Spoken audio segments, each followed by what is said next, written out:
त्या सुरुवात म्हणजे चुकीची माहिती रेकॉर्डवर जाऊ नये म्हणून मी एक क्लॅरिफाय करते.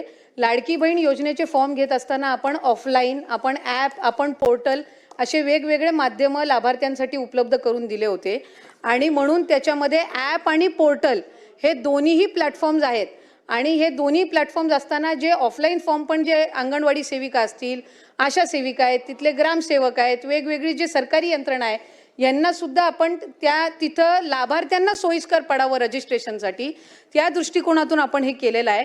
आणि KYC साधारणपणे 1,74,00,000 महिलांपेक्षा जास्ती महिलांची झालेली आहे.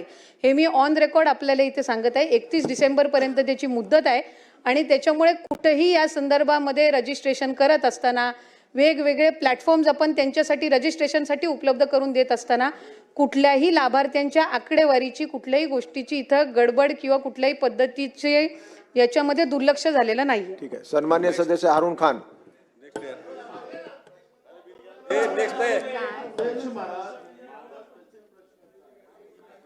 केलं अध्यक्ष महाराज त्यांनी मान्य केलं. उत्तर दिलं ना. अध्यक्ष महाराज त्यांनी मान्य केलं.